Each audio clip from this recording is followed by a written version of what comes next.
All right, so welcome back, everyone, and welcome to a fun hour to talk about cryptocurrency and crypto investing and decentralization and the ethos behind it and really what's going on here. So I'll give you an outline of what we'll be talking about today as well. That might be helpful for you to know where we're going. First, we're going to talk about decentralization at large, and I'm going to share it with you from my perspective. Some of you guys might know this before, and others of you will hear it for the first time. And then we're going to be talking about what crypto is and the application of decentralization in the fintech space. And then from there, what an exchange is and good exchanges to use, et cetera, and then Bitcoin, altcoins, and then after that, which altcoins maybe would be a good idea to invest in, how to trade, and how not to worry about your investment, and then reviewing questions. All right, so that's our rough outline for today. Okay, so you guys can go to Zoom Logistics. You can go to switch to grid. It should be on the top left for many of you. I made myself the spotlight video. I don't know if that helps anyone, but yeah, play around and you'll see how you go. So first and foremost, to talk about decentralization, my background is in political economy. So my undergrad degree was in globalization studies and political economy. I don't even know if many of you TIFA students know this, but I was searching at the age of 19 and 20 for a system that was liberal, open, transparent on some level, and really for the benefit of humanity. And I wasn't finding that under the current state of world affairs, which was a triad of inclusion of nation, state, and capital. And the way in which things were folded together was one that didn't excite me, and felt incredibly out of alignment with who I knew I was and out of integrity. And so for that, I decided to go off onto this whole career in health and yoga. And so then in 2014, 2015, more or less, as I told you in our prior call, Wood Valley, where I was living, was one of the test cases for Bitcoin to use it as at a local level. You could pay with Bitcoin at restaurants, and there was a Bitcoin ATM, and lots of educations and live exchanges there. And which is funny because today Indonesia has actually banned all crypto. But we kind of rode that out. And so I was learning a lot about crypto and asking about it long before I invested. And then I had my first crypto teacher and investment helper, who was also named Gary, funny enough, in Bali. And he helped me set things up, I think at the beginning of 2016, if I'm not incorrect. And then in 2017, at Burning Man, I met Gary, who's here helping out today. And that was the, of course, heyday of decentralization, stepping into more of onto a larger stage worldwide. There was just a surge in searches, a surge in awareness, and it was mostly around cryptocurrency. And so the thing is that decentralization itself is much bigger than currency. It's much bigger than money. It's really how we relate. And cryptocurrency runs on a system called blockchain, which you may or may not have heard of before. So I will give you an example of blockchain technology and how it works, because what this is rather than having a database, for example, you might have a spreadsheet online that's stored on Google Sheets, and on there you would find that Google owns that data, right? And that it's centralized. So anyone who hacks into Google's space, just like people hacked into our Zoom room, right, they would be able to change or somehow mediate the spreadsheet. And what we want with blockchain technology is an unmutable ledger, something that has a long history, or that's what a ledger is. It has a trace that is very, very explicit. And in that trace, it has in it everyone's information both in one space and individually in everyone else's space.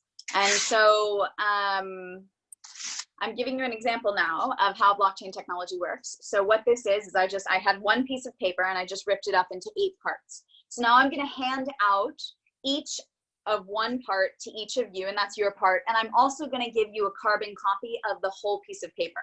So now what we're going to do to verify what the truth of the whole piece of paper is come back together and make sure that all of the pieces fit together. And we won't have the whole piece of paper unless each of you comes forward and gives your piece or your truth. And so that is a super simple way to understand blockchain technology. Everyone has it on their end. And you guys know at TIFA, at the Institute for Aliveness, we are using Signal as an app, and Signal is a decentralized application. So each time you open it, for example, on your computer, it has to load all the messages, or on your phone as well, because those messages are not stored in a central database in the cloud like your Facebook messages or your WhatsApp messages are. They're only stored on your device. So someone has to have your device to be able to see your chat history. They can't hack into it from somewhere else. So that's decentralization in a few different examples. There's a myriad of uses of this quality of self-sovereignty. And of course, TIFA students, you guys know that this is everything that we talk about, taking our health back into our own hands, becoming our own doctor, our own best advocate for our health in the body as well as in the mind. And so that level of kind of taking back our power, can play out at a governmental level. And this is where you would find at radical extremes things like anarchists. But at large, what we're looking at here is looking for a way to take back our power over buying things, really our currency. And so of the many verticals that blockchain can exist in, for example, my favorite use case for blockchain technology is authentication of seeds. So Chinese medicine, which we just studied last week in our TIFA course, is unfortunately, just like our Zoom room was, full of lots of trolls and hackers and people cheating the system. And so with that, what we find is that many plants in the Chinese medicine books are no longer available because the world is very different now. The biosphere is very different than it was 2,000 years ago. And so people in China who are shipping the medicine out will take a different plant that looks like it. It's a homonym plant, but it's not the actual medicinal plant prescribed, and they'll label it and get a lot of money for it. And so authentication of the actual plants is very important. And so one way to do that is through blockchain technology. And a very common use for blockchain is supply chains and sourcing, because again, at each step along the way, from the seed to the dude who grew the seed to the dude who picked it and then labeled it on the bag, all of these transactions need to be verified through those multiple nodes or sources, in a way where when you get the Chinese medicine, for example, you know that it's actually what they said it was, and no one's tampered with it along the way. And so with this long immutable ledger that is the blockchain, and there's a complicated set of algorithms that mine new blocks, it takes for sure a lot of power, but in some places where I have been involved in cryptocurrency communities like Bhutan, north of India, we have hydroelectric power, right? And so the crypto operation there is actually carbon negative.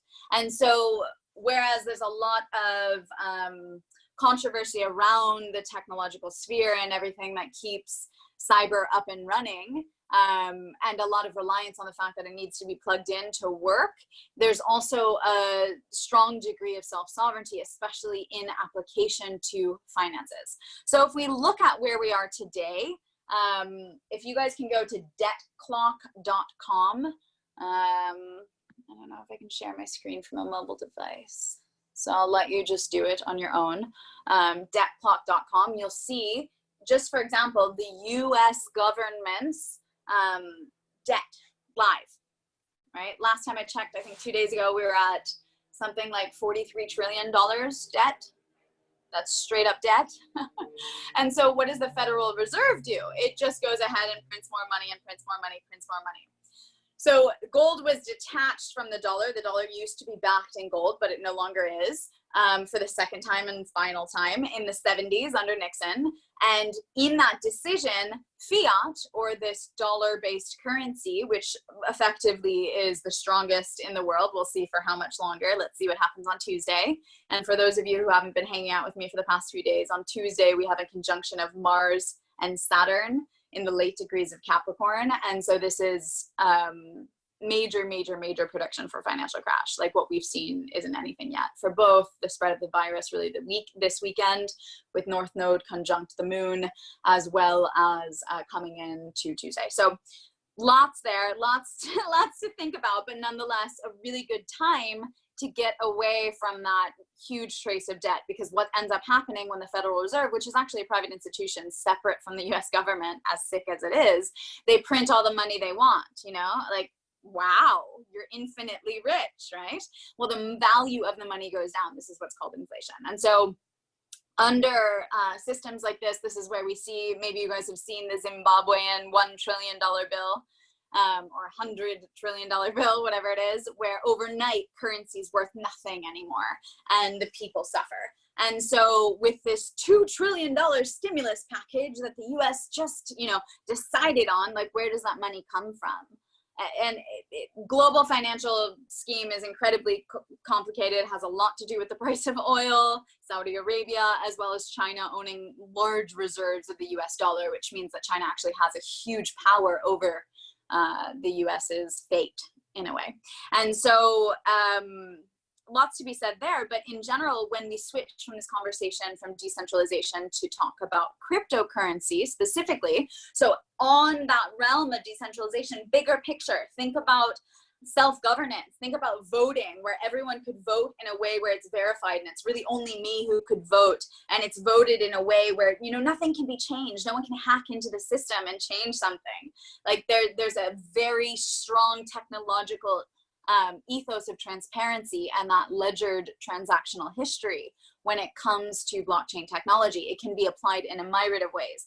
However, when we apply it, and again, to review TIFA, what we're doing at TIFA is massive decentralization of health, taking our power back away from the pharmaceutical industry, from the doctors, right?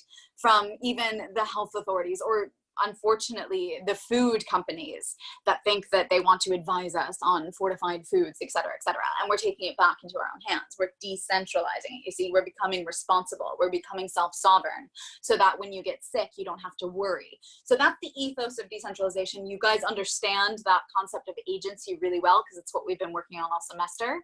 And then moving forward into looking at the application of decentralization technologically, it is blockchain technology. And then from there, we go into talking about, okay, well, what are the different use cases, the vertical use cases in this big field, this big horizontal that is blockchain? And one of the fastest growing use cases was, of course, currency and what's called fintech, or financial technology. Yeah, finance is online. So this is things like trading, buying and trading of currencies, or buying and trading of coins. And coins were established again in 2008, at the same time that lots was changing in the world, right? You remember that was our last financial crash. And there was what's called a white paper, or the foundational document, talking about the ethos and the theory of Bitcoin, that was released by an anonymous group or person, individual, it's still not known, with the moniker Satoshi Nakamoto. And it's something that's theorized about and made into memes and you know, used up until today.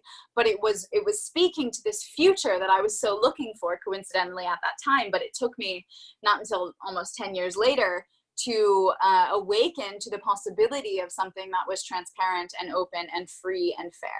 And so when we apply this blockchain technology and the ethos of decentralization to currency, what we get is a finite number of coins, you know, which don't have a physicality to them.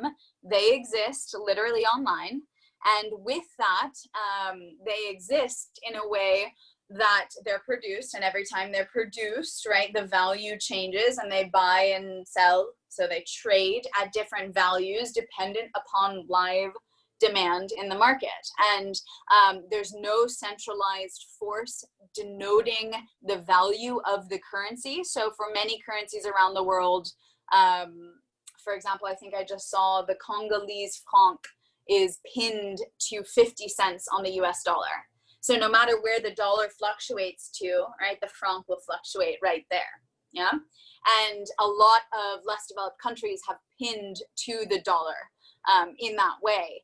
And that gives them, where their currency and their country is quite unstable, a sense of stability, at least on the international import-export global trading market. So lots to think about there, lots, like big picture, you get it.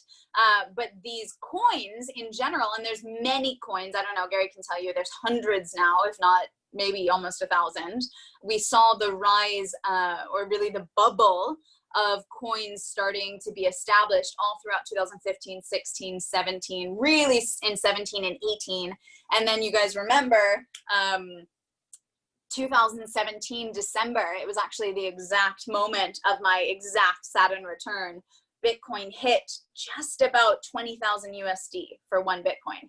And right, that started at cents on the dollar. So to gain that much value over a decade is astounding, but it speaks to the people who care about this movement and who believe in a future where our money and the way that we relate to one another and we value one another, that's what currency is detached from any source of centralized government, which could have other interests, right? Be them, you know, corporate most of the time now, or be them from the agricultural lobby, or et cetera, et cetera, et cetera. You get the point. And so that detachment there, and having a currency that doesn't have anything to do with our nationality, is going to also really obliterate the need for like Wells Fargo or Western Union or whatever it is, where you send money and you pay a huge fee for the money to be transferred.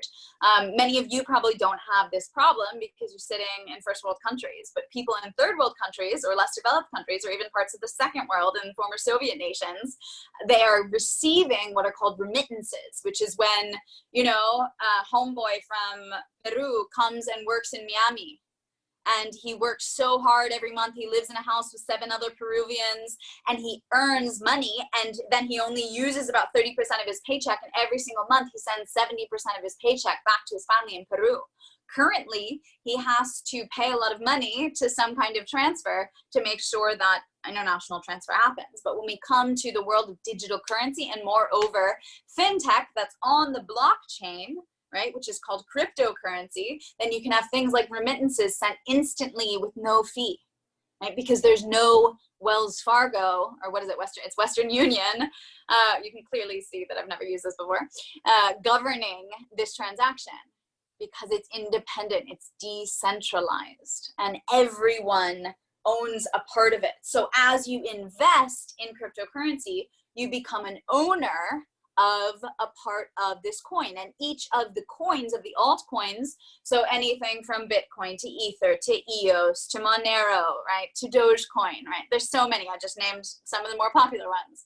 All of these coins have a mission behind it. They have, some of them have different blockchain technology that they built that you can also build other things on top of. And I don't want to get too much into the technological part of it now, but I just want you to know that there's a myriad of coins out there, and there's a whole movement of people who are looking for decentralization. Of course, not only of money, but in our case of health, or in many other people's cases of the energy grid, right? Solar energy grids on the blockchain are amazing, all right?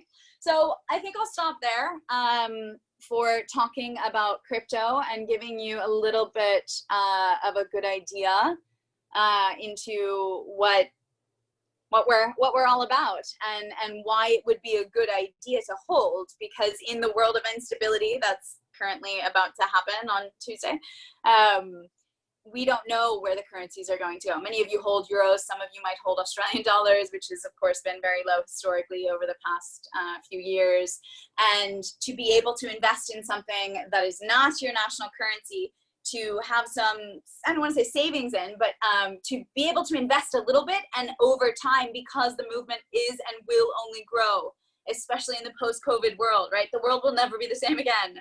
That could be a major opportunity for you to not only gain money, but to gain financial freedom. And I do know many people, females as well, who have learned how to trade crypto. And this is not my interest. This is not Gary's interest. We are in it for the ethos of decentralization. And so we are what are called hodlers or holders of currency, right? Because we believe in the movement. We're not here to make a quick buck and get out. And of course, there are always free riders. There are always trolls that come on and show you some porn, right? But that's not really our interest. And so at large, being able to invest definitely in this greater ethos of decentralization, and then likely get things back because you were an early investor, is something that I want to just give all of you an opportunity to be a part of. So. All right, Gary, you want to take it over and talk more of the practicalities? Yeah, it's definitely quite a broad topic. But first, yeah, thanks for having me on. Honored to be here. Thanks to everyone for tuning in. Yeah, I guess the next topic we had was what an exchange is and which to make an account on. First, I should probably say this isn't investment advice. And yeah, I've been involved in crypto and decentralization for quite a long time.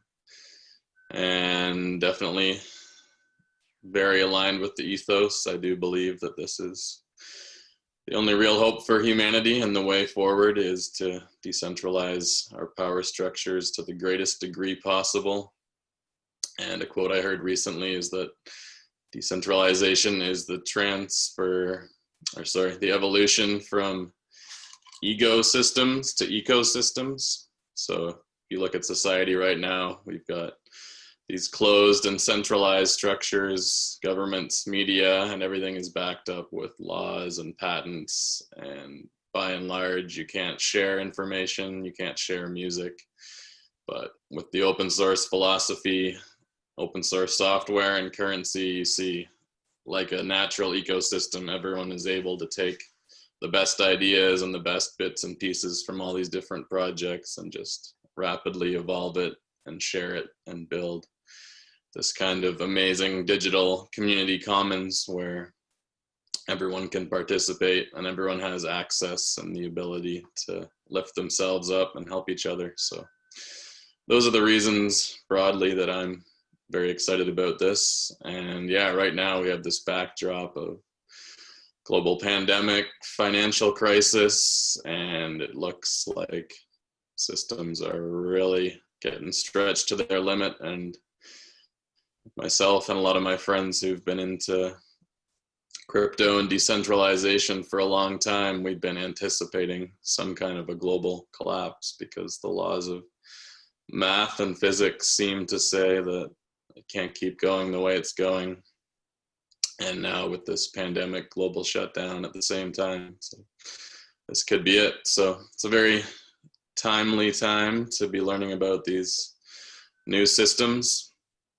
And yeah, my advice to everyone has always been with crypto, don't invest more than you're willing to lose overnight, because it is an experimental system. And I mean, Bitcoin's been functioning incredibly well for the last decade. It was just an experiment and it's working out incredibly well. But everything is kind of an experiment if you look at it. And it looks like our existing systems are falling apart and hard to trust when they're printing trillions and trillions of dollars. So yeah, I think Bitcoin and other cryptos are definitely worth looking into right now. And yeah, just here to share as much information as we can about that. So if you do want to acquire Bitcoin or another coin, there's three basic options. One is meeting in person, and the other is setting up an account on an exchange. Third option is an ATM. So localbitcoins.com allows you to meet person to person, but that's kind of a problematic thing right now, meeting person to person. Bitcoin ATMs if they're open and you can find one. It functions like a normal ATM. So basically you go to these ATM like kiosks and then you can put money in, and generally it'll deposit the coins right onto your phone.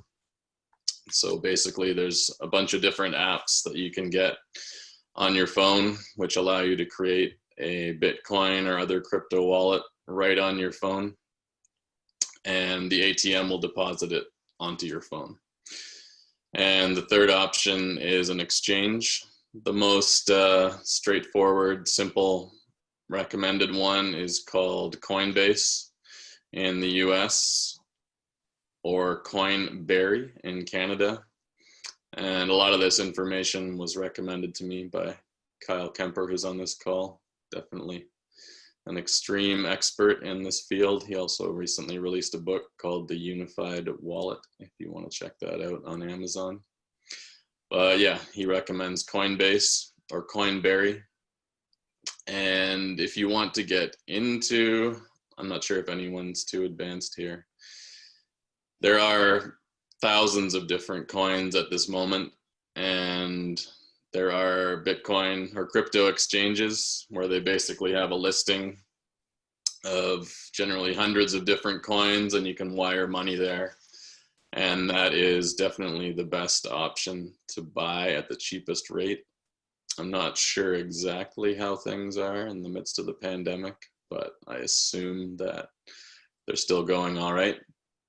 And so, yeah, Kraken.com or Bittrex.com, Bittrex.com. You can sign up for an account there, and you generally have to show ID. And then you can wire money in from a bank account and use it to buy crypto or exchange between. But the general recommendation is not to leave money on an exchange, because the two I mentioned are very trusted, but there have been a lot of cases of exchanges going under. So Coinbase, Kraken, and Bittrex are all good bets for acquiring. And then in terms of getting a wallet on your phone, and yeah, I know this is a lot of information to be taking in all at once, so we're gonna have question and answers at the end for everyone. But they're used to taking in a lot of information at once from me, don't worry. Okay, good. Kyle recommends Edge Wallet. Oh yeah, he's posting he's posting all the links for me. So that is good. He recommends Edge Wallet. He knows the developers. I'm friends with them too. It's a safe, reliable, trusted wallet. And yeah, Kyle, if you're able to post the Edge app link right in there. So basically, iPhone or Android, you just download this app, and pretty easily it guides you through the process of creating your own wallet, which is extremely safe in my opinion, as long as you do it carefully. So they'll give you a wallet, and then you'll write out a backup phrase, which is usually 12 or 24 words.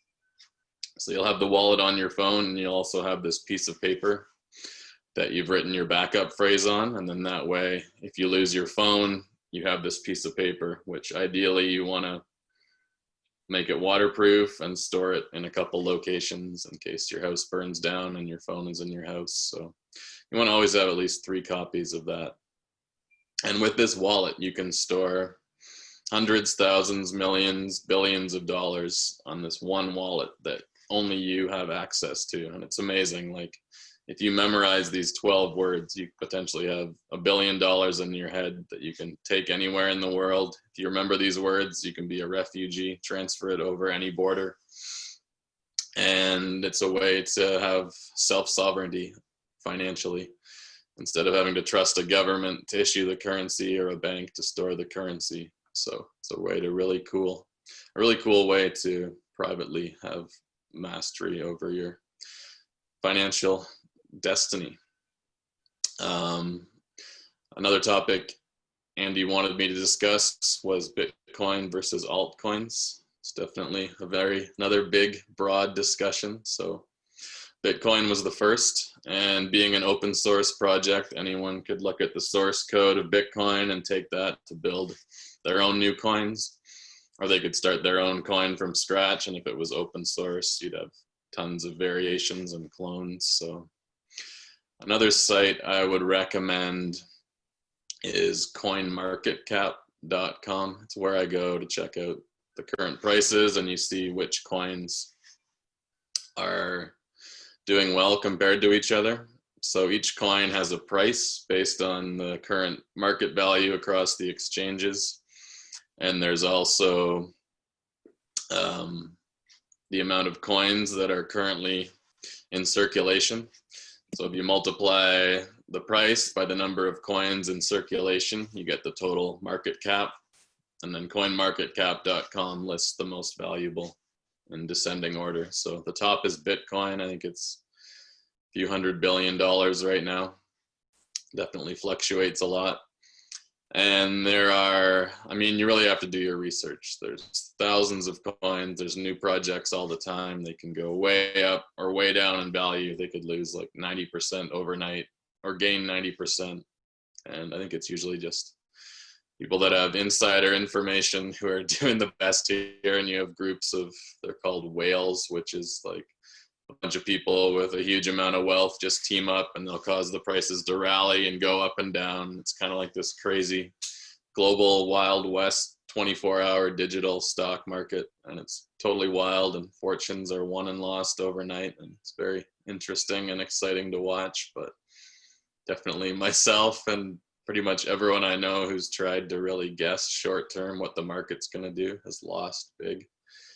Like, I've been watching it for about 9 years now, and the only thing I've taken away is that you cannot predict the prices short term, what's going to happen. So for me, it's all about figuring out which projects you believe in, which have the most integrity, and which makes the most sense for the future. So I definitely say Bitcoin is one of those. There's another one called Ethereum that has a huge team of dedicated developers worldwide. Definitely an interesting project. My favorite is one called Dogecoin. Basically, there was this Shiba Inu dog that turned into a giant meme, and then someone turned it into this joke meme coin about 6 years ago, and it just skyrocketed in value. It was Bitcoin, but fun and ridiculous, and there was hundreds of billions in circulation. So Bitcoin's really valuable right now per coin. It's like $10,000 Canadian. So if you want to send anyone an amount, you have to send them a tiny fraction, like 0.000. But with Doge, there's hundreds of billions going around, so you can send anyone a tip for like 100, 1,000 Doge. And for that reason, it just became this really funny, silly currency that people are reusing to tip each other. And they were using it to send like the Jamaican bobsled team to the Olympics. They raised the money for that.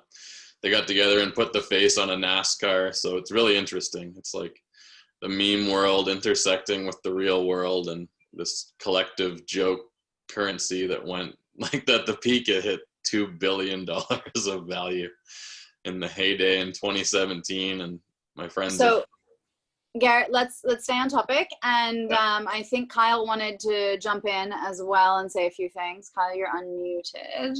All right, thank you, Andrea. Well, everybody, just thanks for coming together on this and being open to the world of cryptocurrency. This technology is incredibly powerful, and it provides us all with an option of choice. We were born to use the US dollar or the Canadian dollar, and we've, for our entire lives, been basically forced to use that. We now have an opportunity and a choice to choose our own currency. And Bitcoin and Dogecoin and Ethereum and all these cryptocurrencies are giving us this opportunity. And really, to try, a lot of people want to fully understand as much as they can about it. And I think that's a very kind of, good idea and like a good intention, but it's very complicated. And I've been in this industry for 7 years now, and, it's a never ending kind of slew of information. The best thing that one can do, though, to actually understand it is to use it, is to download a wallet. And I highly recommend Edge Wallet, which I posted a link It's actually a special live dance challenge link that we created, where a portion of the proceeds will be going to COVID relief. But this wallet is it's a vertically integrated wallet, meaning you can store all sorts of different coins within it. You can purchase directly within it. You can exchange cryptos within it. And one of the nice things about it is, unlike a lot of the traditional wallets that were kind of complicated to get set up, you had to write down all these words. The nice thing about Edge Wallet is that it just allows you to use a username and password. So it's kind of a familiar form factor, but without sacrificing security. So they're, unlike a lot of traditional services that we're used to, it doesn't use a user, it doesn't have a password recovery function. You can't say, I forgot my password, and use your email to recover it. But it's a very powerful wallet. And you know, this is the one that I've been recommending to people. And by doing a transaction, and if anybody wants to download a wallet, I can send you some Bitcoin just to show you how it works. And it's the great thing about this technology is, once you download it, you can post your address into the chat here, and then all of us can send money to it. It's really the easiest way to understand crypto is, it's like email for money. You have a public address, you have your which is like your email address, and then you have a private key. See, there, Gary's got 2 examples on his screen right now of QR codes, and those anybody can just scan, and those are his addresses to be able to send money to. It is made out to be a very complicated kind of system, but in truth, it is not. It is just a new experience that one needs to kind of get to, and you know, and then there's a lot of different solutions out there right now, from like, you know, my company called Swiss Key. We have these cards. This is a wallet in itself. This is an Ethereum wallet that you can load it, and whoever has the card has the money. There's also, I've got this one here. This is a cold wallet too. The same thing. You know, you can load it onto here. To having a mobile wallet on your phone, I can actually just show you my Edge wallet right here. You know, it's just a simple wallet that you kind of open up. Let me log in. And then it'll show you, like, you know, here's my Doge wallet, for example. There's a little message there. But it shows you your addresses. And if you want to request money, there's your address to request. So anybody can scan that to send it to it, or I could copy that address and then paste it in the thread, and then anybody can kind of send it to it. So one of the best ways just to understand this tech and how it works is to actually try it. Just give it a try. And if anybody posts their address in the thread, I'll send a little test amount over. We should post addresses, guys. Patrick, you have an address?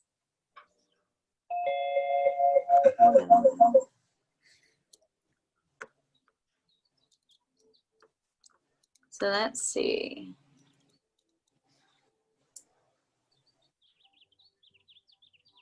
Does anyone have any questions? Yeah. Both Gary and Kyle are unmuted if you guys have questions. I know that Howard was asking about coin vaults.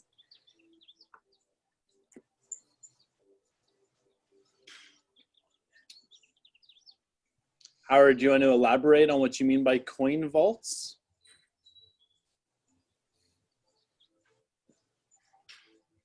Howard, I'll unmute you.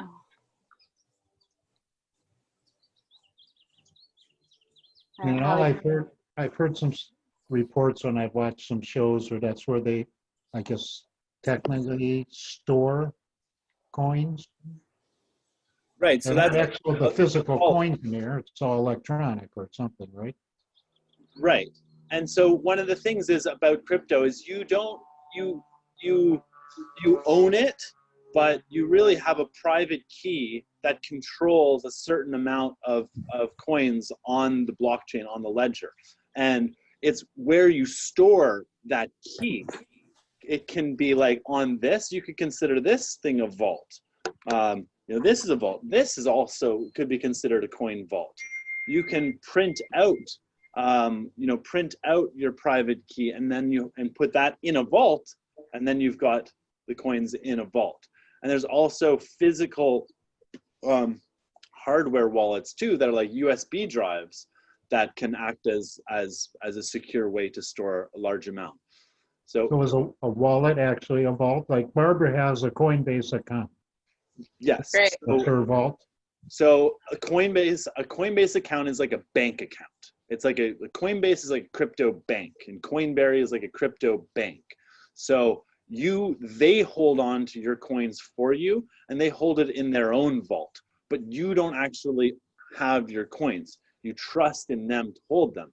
If you download Edge Wallet and take your coins out of Coinbase and put them into your Edge Wallet, then you have them in your own vault, and you're not trusting in them. Exchanges are like banks. And also exchanges can be hacked, which makes it dangerous to have a lot of money on an exchange. And so you often want to have it on some kind of wallet, whether it's a ledger, like a lot of my crypto is with Vic Gary right now in Vancouver on a USB stick, right? Or if it is in a wallet that's printed out where it's just, something that you can have in your pocket, or wherever it is that it's off the exchange. I would say too, in the past, governments have confiscated gold and bank accounts, so technically there's nothing saying they can't just seize everyone's Coinbase account without warning one day. Are you suggesting Because it relies on the internet. Or say have a Bitcoin's wallet? illegal. Are you suggesting to have a wallet, and if you want to transfer some of the whatever you have on Coinbase to the wallet to protect it? Yes, absolutely. Because there was a story in Canada of an exchange called Quadriga CX, and the founder mysteriously died, and $190 million worth of user funds died with him, and the access to those funds was lost because there was trust being placed in that. And so we don't have the ability to truly trust what's going on inside of Coinbase. They have been very secure and very, a very good solution, but they also have been known to share information about the users and also revoke people's access to it. So it's a great policy to use Coinbase to buy and to sell, and then to move your crypto once you have it on Coinbase into a wallet that you control. So once you open the wallet, then you can request the money to come over from your wallet? Exactly. So Okay. You go into Coinbase, you buy, and then you say withdraw, and then you go into you'd go into your Edge wallet, and then you'd go request, and then you would copy your address, and then you would paste it into there, and then Coinbase would be able to know where to send the coins from your wallet to, or from your Coinbase account to your wallet. You just need to give them the address for them to send it to. Okay. Okay, so I have my Kraken account up here just so everyone can see a little bit of what this looks like. Kraken is the exchange that I first was accepted by years ago. And so I'm holding 4 different currencies right now. I bought a bunch of EOS last New Year's and a bunch of Ripple this New Year's. And they've both gone up in value from when I bought them. But the reality of crypto is that it goes up and down and up and down. And even minute to minute, they will be changing in their value. So this isn't something where you invest and it's just going to go up. It is by nature of it very unstable. And so these are a history of trades that have happened. And when you list for a trade, what you do is you say, I'm willing to sell, or I'm going to create a new order. So here, let's see this. If I'm going to buy, I don't know if Kyle, you have anything you want to say while I have the Kraken open? Yeah, so this is an exchange. So there's the Coinbase, which is like the bank, and the exchange is also like the bank, but it features more kind of trading opportunities where you can actually set up trades. So you can do what's called a limit order and say, I want to buy $500 at this price. And when if the market reaches that price, the buy or the sell will happen. And Coinbase and like for those who are just new and just want to get exposure, like Coinbase and Coinberry make it really easy. They don't actually, you say I want to buy 500 and it just makes the trade happen, and you just instantly get you get your crypto. And that's the difference. See, there's two options here. There's market and limit. And if you choose market, you don't set the price. You'll just buy that amount instantly. Now, in terms of like how one should go about buying, like Gary said, don't invest more than you're willing to lose overnight. I kind of disagree with that. I don't think like the chance of losing everything is not real. Like it's not going to. Bitcoin is really secure and strong. You're not going to lose everything, but there's a chance that it could go down tomorrow or it can go up tomorrow. It's a highly volatile market, and that volatility, speaks to its long-term gains. Bitcoin is going to crash over time, but it always seems to rebound and rebound strongly because there is a fixed amount, unlike the US dollar, the Canadian dollar, which they can print ad nauseum. So in terms of like, if you're interested in starting to get exposure, one of the strategies that I think is appropriate is a strategy called dollar cost averaging. And that means to invest a little bit over invest set amounts on specific intervals over time. So say buy $10 a day or $5 a day or $100 a day, whatever your tolerance is. But pacing that out so that you're not making one big bet on today's price and then goes down tomorrow and you're like, fuck.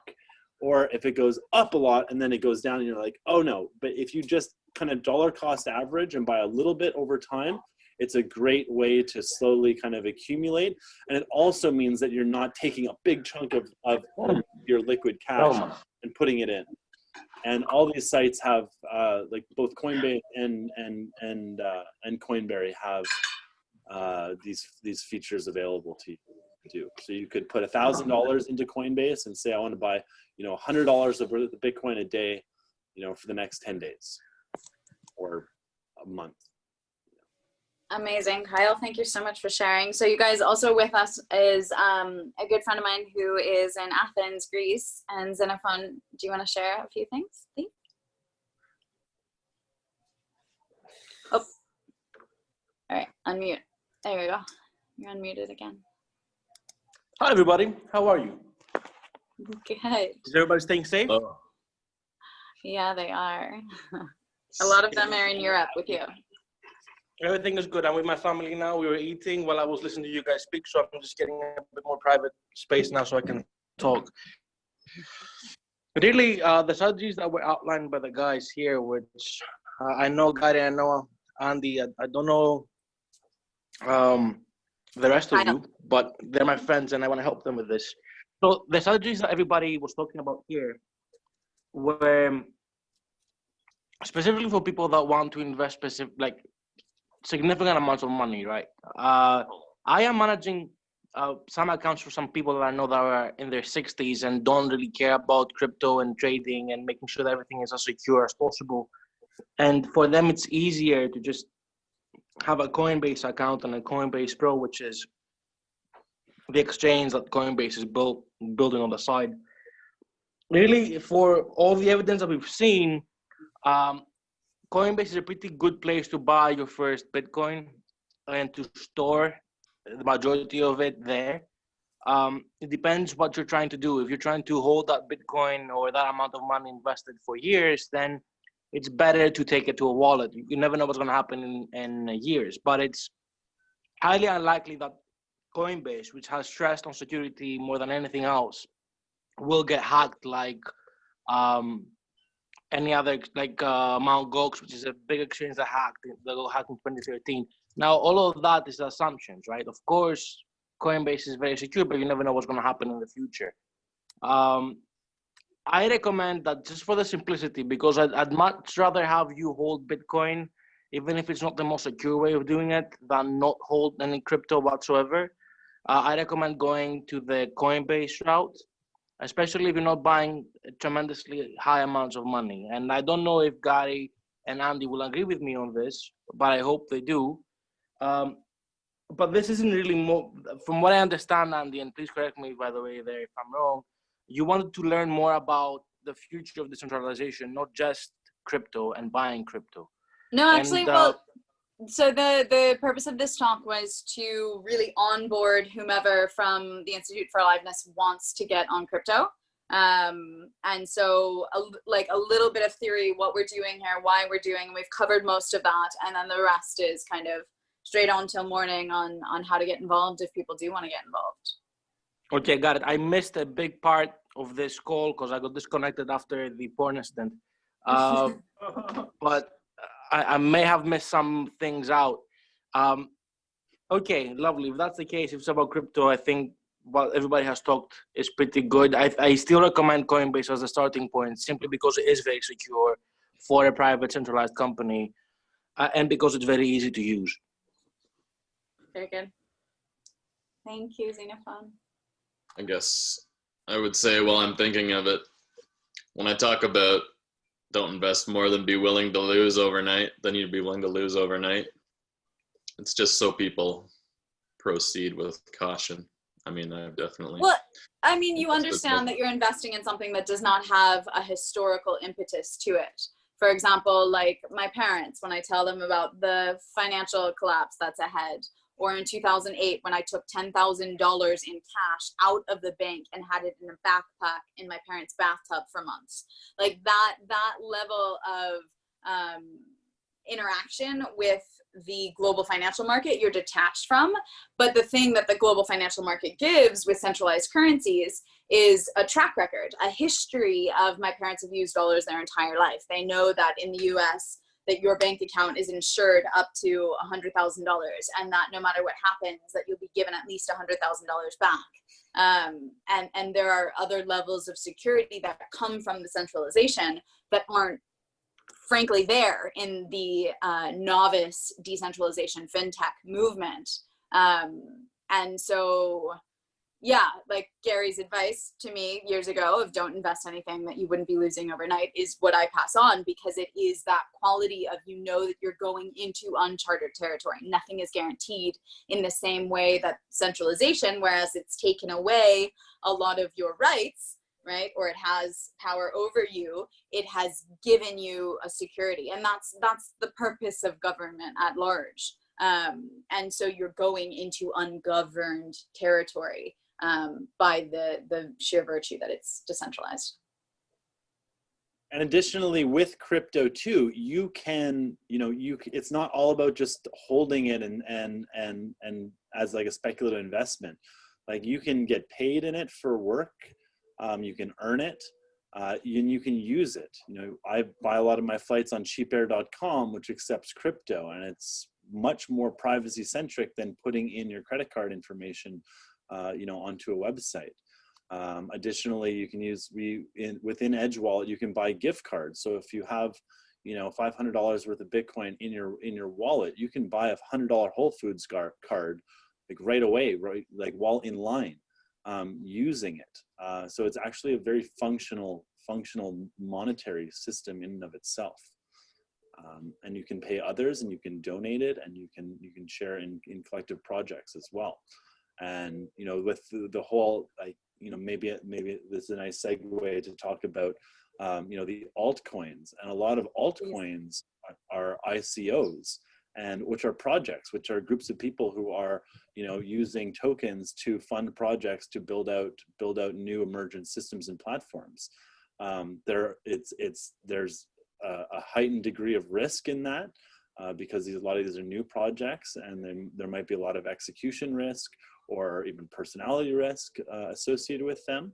But what the opportunity has been done is for the entire world to now be able to invest into projects and teams and to people using cryptocurrency. And Bitcoin is generally the major kind of gateway into these.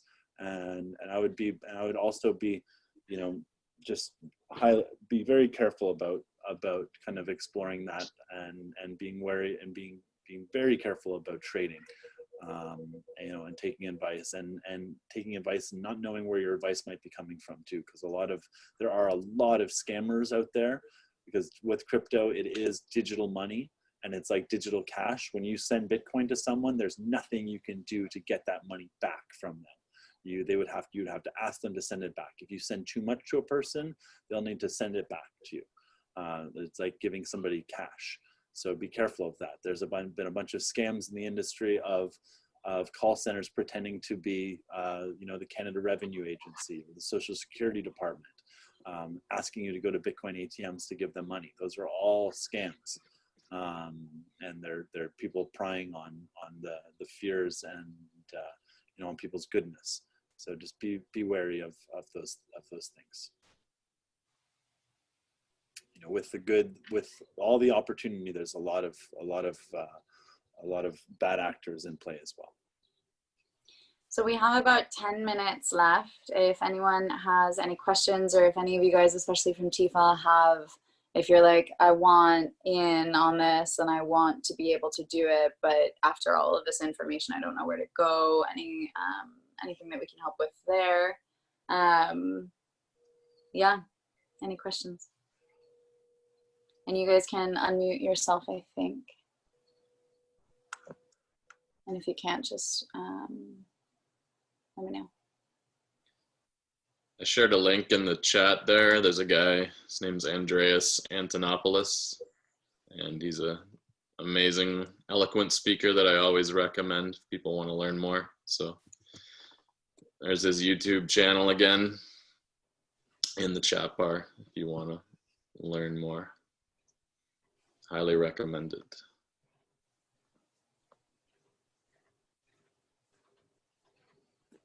Okay, I'm gonna unmute Laura.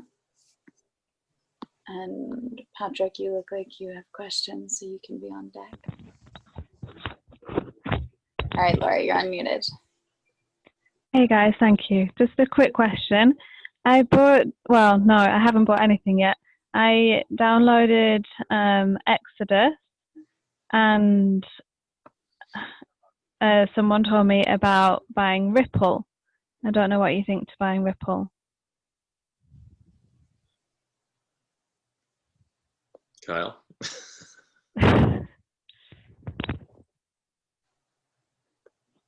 Kyle's muted.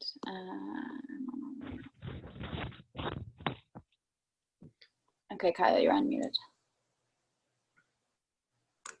Yeah, so Ripple is a very promising currency. It is a kind of a high finance supported blockchain crypto. It has a very large market cap. The founders of Ripple did fantastically well from it. You know, it has some upside, but I personally don't recommend Ripple to others. Just don't. It has utility, but it has some interesting facts to it as well. Bitcoin. Could you elaborate? So Well, I'm actually going to take this one so we can give other people chances to speak. So Laura, when you get deeper into the crypto scene, especially with these quality people that I've bought who are here for really the movement rather than here to make money, they look deeply into the project and the people behind the project and whatever.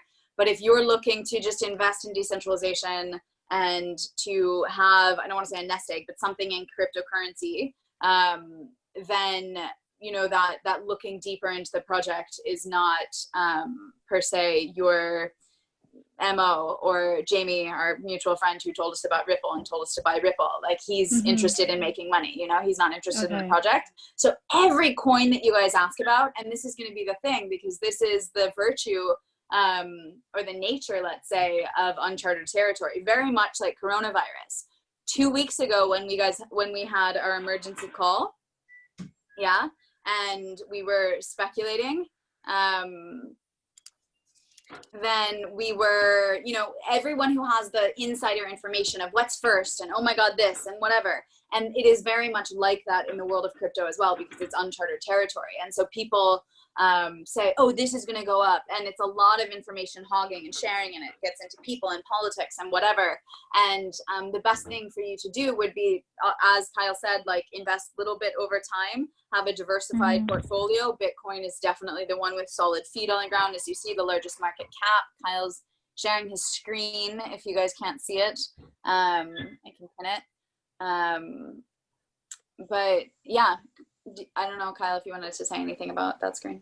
Yeah, so like, you know, on this screen, it's kind of overlaying the top, well, this top 16, but it goes on and on and on and on and on. And like, you know, if you're just looking to get exposure to it, I mean, you look, it doesn't show the total like percentage of them, but you can apply like, you know, a basket strategy of, say, pick the top 10 or the top 20 and buy a proportional amount of each. And that's a good way to kind of, you know, mitigate risk across by kind of investing in a basket of cryptocurrencies. Tether, that's a US dollar. So see, the price is $1. So Tether is like a cryptocurrency that is pretty much always 1-to-1 to the US dollar.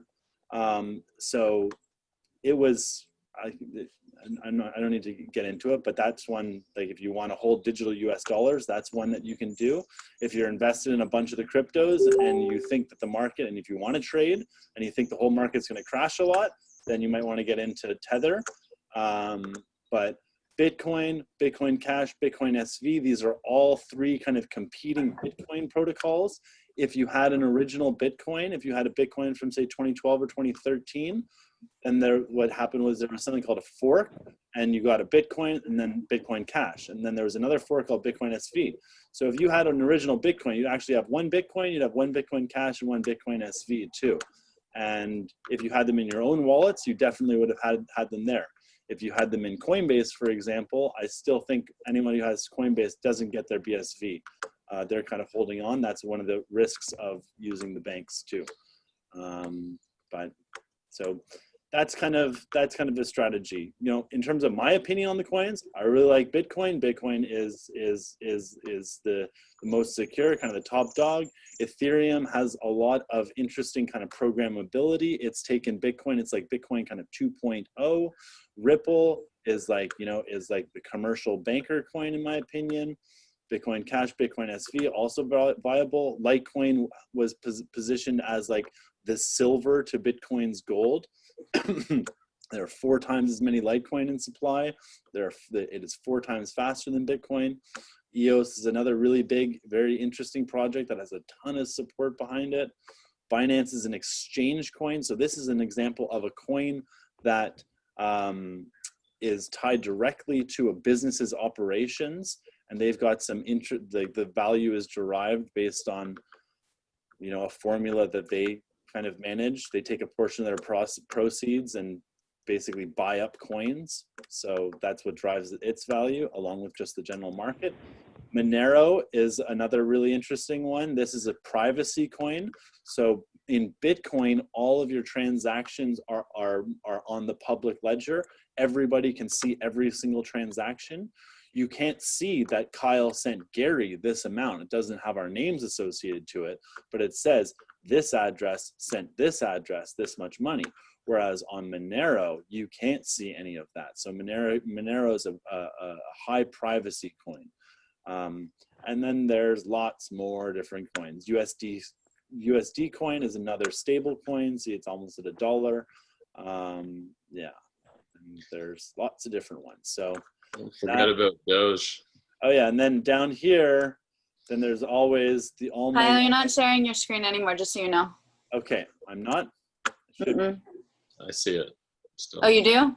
Yeah. Okay, I pinned you. Maybe I'll unpin you.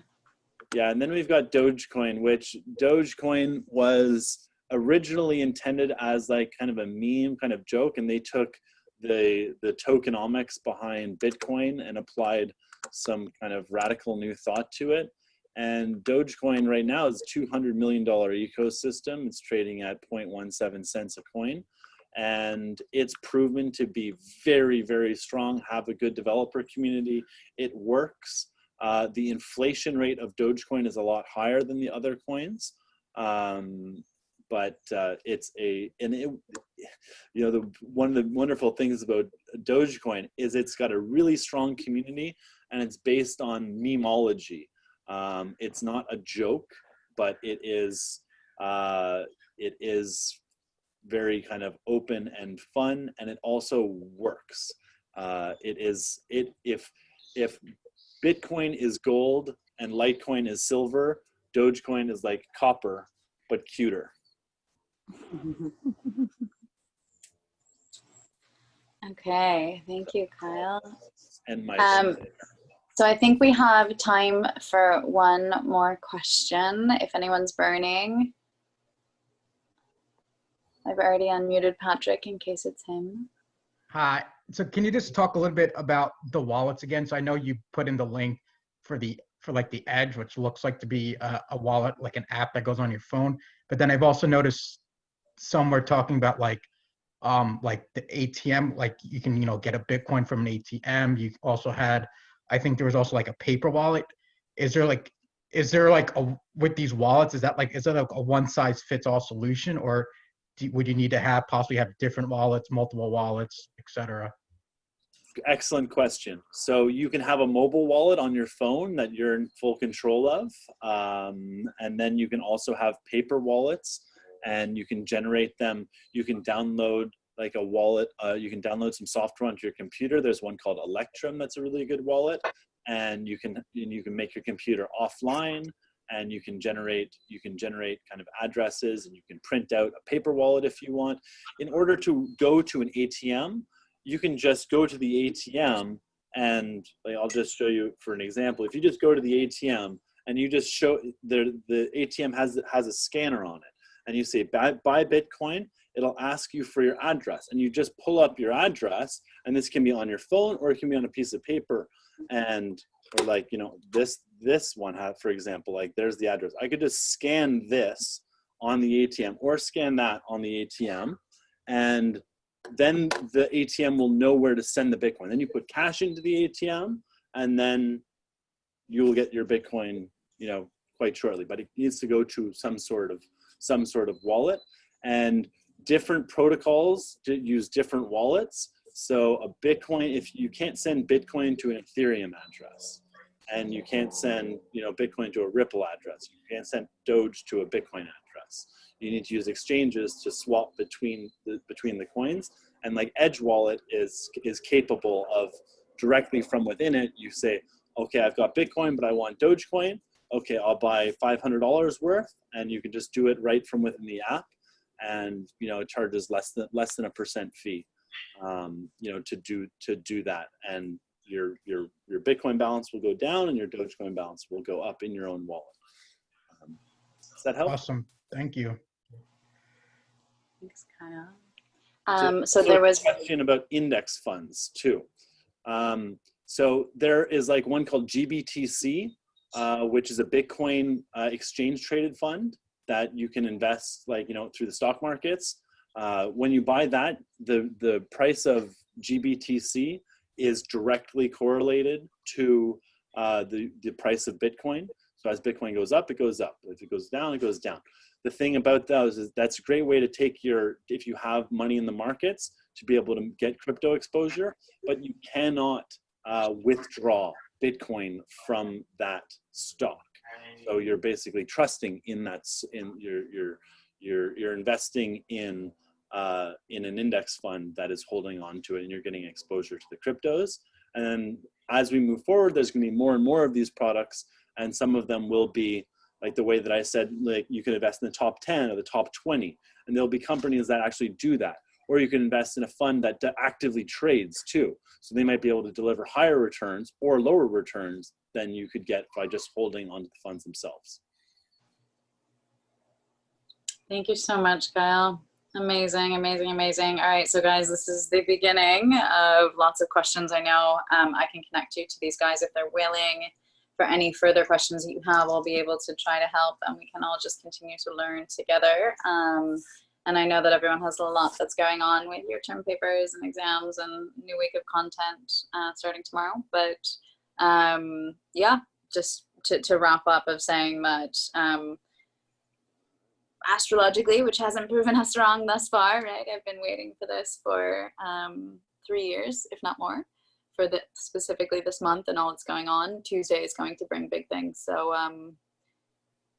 behooves us to all, just see to it that we are okay. And we're building our own resilience, which is the biggest currency of all, is the ability to offer something to the world, money or not. So Xenophone also offered that he's hosting an intro call for crypto on the 11th. Amazing. Post a link here, or I can also send people to that. I would love to. And yeah, thank you guys all for joining. Thank you, Andy. Yeah, Gary, is there anything you want to say, Gary, in closing? Oh, you're muted. Let me unmute you. Okay, go ahead.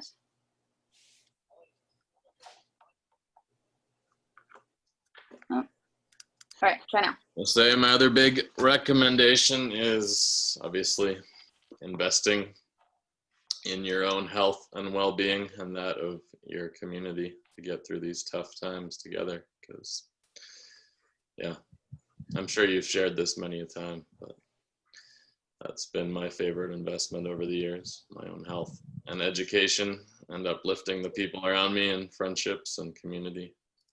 So yes, and everyone at TIFA has already made a massive life decision to do that this year. Amazing. And Kyle shared Live Dance Challenge link as well. So